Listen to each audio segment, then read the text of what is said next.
amigos, vamos agora à resolução do Enem 2009, prova comentada. Vamos lá. Bom, agora veremos agora com o professor Rodrigo Eberhardt a resolução da prova comentada 2009. Que beleza. Vamos lá então. Nessa prova a gente vai ver então alguns detalhes quanto à resolução das questões de número 1 a número 4, tá bom? É isso que a gente vai ver agora na questão 1 e 4. Então vamos lá. Vamos resolver então essas questões. Na questão número 1, o ciclo da água é fundamental para a preservação da vida no planeta. As condições climáticas da Terra permitem que a água sofra mudanças de fase e a compreensão dessas transformações é fundamental para se entender o ciclo hidrológico da água. Numa dessas mudanças, a água ou a umidade da Terra absorve o calor do Sol e dos arredores, sai voando, né? Quando já foi absorvido o calor suficiente, algumas das moléculas do líquido podem ter energia necessária para começar a subir para a atmosfera. Então, transformação mencionada no texto. Então, ela diz respeito ao ciclo da água, não é, pessoal? Então, o ciclo da água tem essa relação super interessante com a movimentação das moléculas de água ligadas então à quantidade de energia cinética. A água começa a voar literalmente indo para a atmosfera. Então o ciclo da água, o Sol então, ele aquece as moléculas de água, acontece então a evaporação, porque as moléculas de água acumulam energia, não é? E essa energia ela vai começar então o movimento de subida da água, como se fosse numa panela de água, né, em casa, uma panela qualquer, que a gente tem então o aquecimento da água e a água começa a subir até a tampa da panela. Depois a condensação das nuvens e depois precipitação. Então no caso aqui, o que foi referido seria então evaporação. Letra C, primeira questão. Fusão seria o derretimento. Liquefação é quando a água se torna líquida. Ela está em forma de vapor, se condensa e vira líquido. Sólido, então um vapor virando líquido, a perda de energia, né? Fusão, ganho de energia. Você pega um gelo e derrete o gelo, se transforma em água, né? Então você tem a formação de um sólido para líquido. E aí de sólido para líquido, a perda de energia. Tá? Solidificação também, perda de energia. Liquefação, perda de energia. Fusão, ganho de energia, e condensação, a gente tem perda de energia também, acúmulo de moléculas, enfim, envolve a evaporação e acúmulo de energia também dessas moléculas, que no caso do ciclo da água sendo mostrado aqui. Bom, agora vamos para uma outra questão também bastante interessante, que é a questão 2. Uma colônia. Então vamos ver aqui. Bom, então uma colônia de formigas inicia-se com uma rainha jovem que, após ser fecundada pelo macho, voa e escolhe um lugar para cavar um buraco no chão. Ali dará origem a milhares de formigas, constituindo uma nova colônia. As fêmeas geradas poderão ser operárias, vivendo cerca de 1 ano, ou novas rainhas. Os machos provêm de óvulos não fertilizados e vive aproximadamente 1 semana. As operárias se dividem nos trabalhos de formigueiro Há formigas forrageadoras que se encarregam da busca por alimentos. Formigas operárias que retiram dejetos da colônia e são responsáveis pela manutenção ou que lidam com o alimento e alimentam as larvas. E as formigas patrulheiras. Uma colônia de formigas pode durar anos e dificilmente uma formiga social consegue sobreviver sozinha. Como funciona uma sociedade de formigas? Uma das características que constitui diretamente o sucesso da organização social dos formigueiros é... Bom, antes de mais nada, vamos mostrar aqui as formigas, aqui as guerreiras, formigas cortadoras, né? Tem esse... Aqui é uma das formigas gigantes, com quase 3 centímetros. As maiores formigas do mundo é a tocandira, fica na Amazônia, né? No Amazonas. Aqui as cortadeiras, que cortam as folhas. Vocês sabiam que as formigas não comem as folhas? Elas cortam as folhas e dão de comer para fungos. E esses fungos vão digerir a celulose do vegetal e vão liberar a glicose a partir de uma enzima que faz isso, que é chamada a celulase. É muito importante que isso é mutualismo entre fungos e formigas. Olha que legal, meus amigos. Formiga e fungos se juntam por mutualismo para quebrar as moléculas de celulose. Então as formigas não comem as folhas. Interessante. Então aqui uma dos maiores formigueiros do mundo, a formiga argentina, que está migrando para o resto do mundo. Ela tem milhares de quilômetros.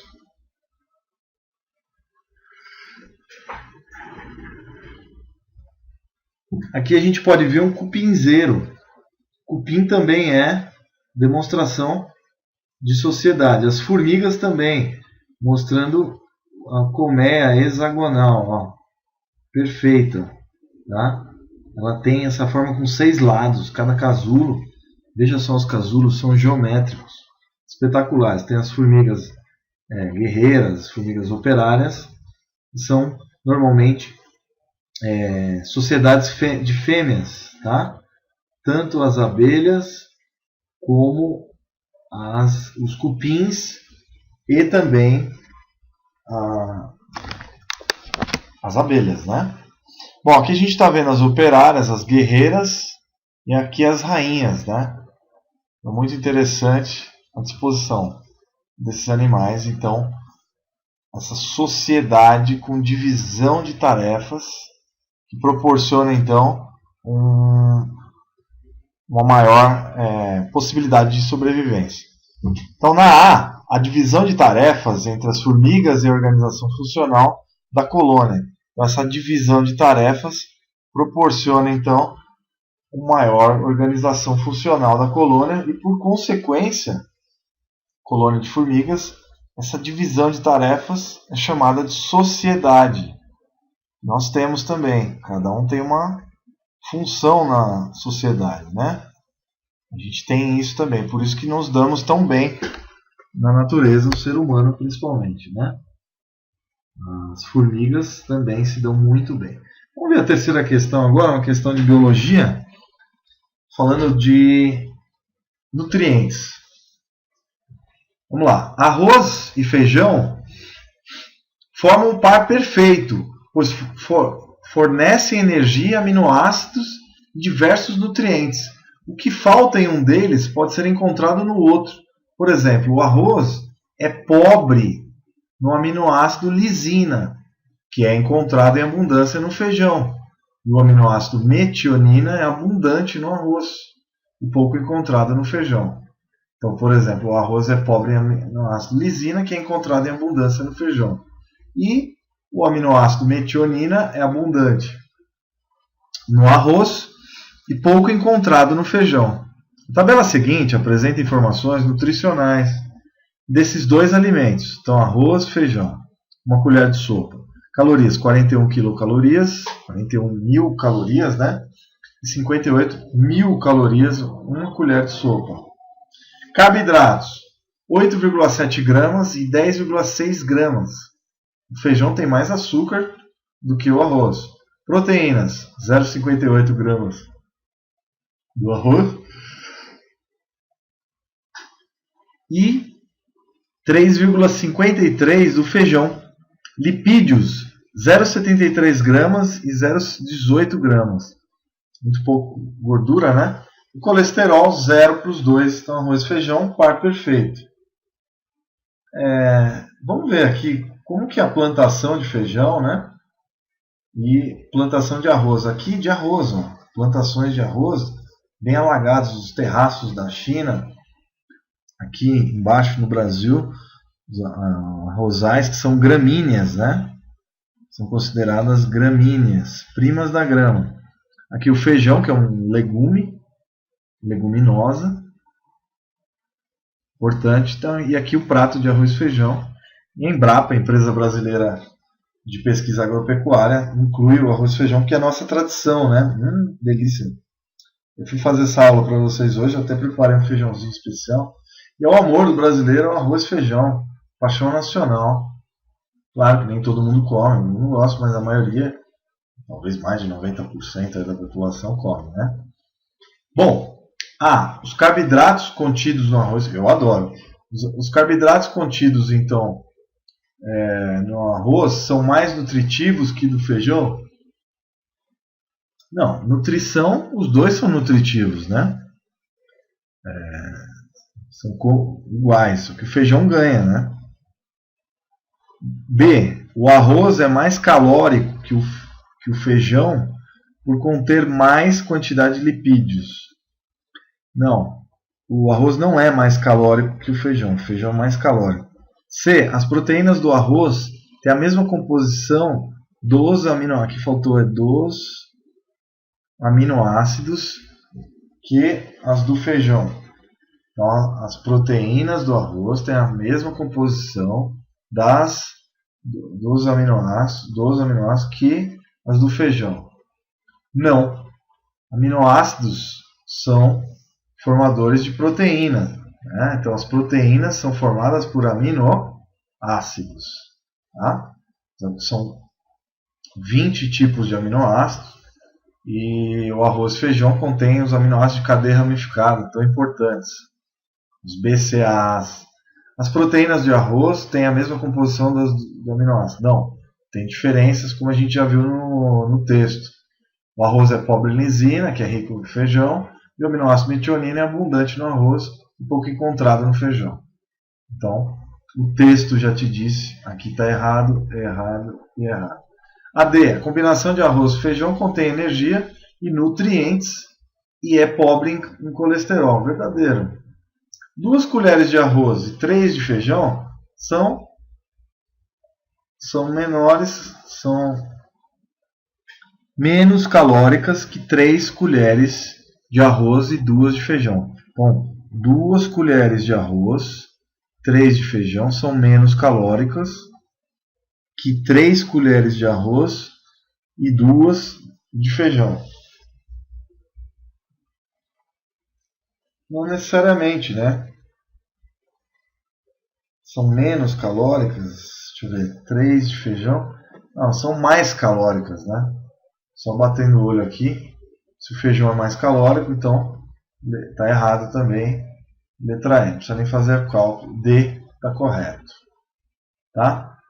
Bom, no caso da 4, a gente vai ver agora. Suponha que o chefe do departamento de administração de uma empresa tenha feito um discurso defendendo a ideia de que os funcionários deveriam cuidar do meio ambiente no espaço da empresa. Um dos funcionários levantou-se e comentou que o conceito de meio ambiente não era claro o suficiente para se falar sobre esse assunto naquele lugar. Considerando que o chefe do departamento de administração entende que a empresa é parte do meio ambiente, a definição que mais se aproxima dessa concepção é região que inclui somente cachoeiras e mananciais? Não. Ele falou que a empresa é parte do meio ambiente. B. Apenas locais onde é possível contato direto com a natureza? Não. Nas falas do administrador, não. C. Locais que servem como áreas de proteção onde fatores bióticos, os seres vivos, são preservados. Então, fatores bióticos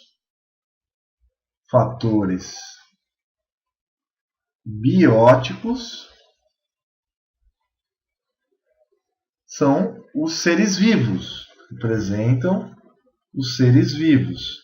E os fatores abióticos não vivos, fatores que não têm vida. Então, rocha, água. Vocês sabiam que a água não é viva, né? Ela é fonte da vida, mas a água não é viva. O solo, a superfície terrestre, as rochas, etc. Então, está errada a C. D.